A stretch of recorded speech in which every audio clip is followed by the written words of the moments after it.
નમસ્કાર મિત્રો, આજના વિડીયોમાં તમારું સ્વાગત છે। મિત્રો, જ્યારે કોઈ સરકારી કર્મચારી છે ચાલુ ફરજે કોઈ અભ્યાસક્રમ કે કોઈ કોર્સ કરતા હોય છે અલગથી તેના જે કરિયર માટે કે તેને કોઈ એક્ઝામ આપવાની હોય તો તેના માટે, તો ત્યારે ચેતી જજો, કેમ કે એક એવો કિસ્સો હમણાં બન્યો છે જે તમારી આંખો ખોલી નાખશે। અને જો તમે મંજૂરી વગર આ કરતા હોય તો અત્યારે જ બંધ કરી દેજો અને તરત જ મંજૂરી લઈને તમામ જે પોતાનો કોર્સ છે કે કોઈ ભણવાનું આગળ કરવાનું છે તે કરજો। તો આજનો વિડીયો તમે પૂરો જોજો, જેથી કે તમને આ ચેતવણીરૂપ કિસ્સો સંપૂર્ણ સમજાઈ જશે।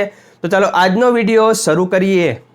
મિત્રો, ગુજરાતના એક જિલ્લાની વાત છે। થોડા સમય પહેલાં એચટાટની જે જગ્યા હતી તેમાં જે બઢતી મળવાની હતી, તો તેને માટે જે જગ્યા હતી તેના માટે જે ગ્રેજ્યુએશન કોર્સની જરૂર પડતી હતી, ત્યારે અમુક શિક્ષકોએ તમારે અહીંયા પેપરનું કટિંગ આવી રહ્યું છે કે જેમાં તે લોકોએ ચાલુ ફરજે કોઈ પણ મંજૂરી લીધા વગર પોતાની જે ખાતાકીય મંજૂરી લેવાની હોય છે તે લઈને જ તે અભ્યાસક્રમ છે કે જે કોર્સ છે તે કરી શકે છે, પણ તે લીધા વગર તેઓ આ જે કોર્સ છે તે કરતા હતા ત્યારે તેને આચાર્ય તરીકેની બઢતી પણ મળી ગઈ હતી એચટાટ તરીકે। પણ જ્યારે આનો ખુલાસો થયો ત્યારે તેને ફરીથી જે તે જિલ્લાના શિક્ષણાધિકારી છે ફરીથી શિક્ષક તરીકેની જવાબદારી સોંપી દીધી છે, આચાર્ય તરીકેમાંથી શિક્ષક તરીકે। તો મિત્રો, તમે પણ જો ચેતી જજો, જો તમે મંજૂરી વગર કોઈ પણ આ રીતે અભ્યાસક્રમ, નિયમિત ગ્રેજ્યુએશનનો કોર્સ કે નિયમિત કોલેજ કરતા હોય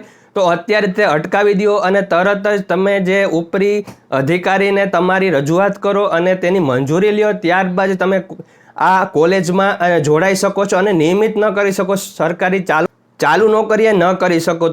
તો મિત્રો, આજનો વિડીયો તો ચેતવણીરૂપ વિડીયો હતો કે ચાલુ નોકરીએ તમે કોઈ પણ આ રીતે અભ્યાસક્રમમાં ન જોડાઓ, જે તમારા માટે પણ સારું રહેશે। તો વિડીયો કેવો લાગ્યો જરૂર કહેજો। વિડીયો ગમે તો લાઈક કરી દેજો અને સબસ્ક્રાઈબ કરી બેલ આઇકોન દબાવી દેજો, જેથી કરીને તમને નવા અપડેટ મળતા રહે। Thank you very much. જય શ્રી કૃષ્ણ।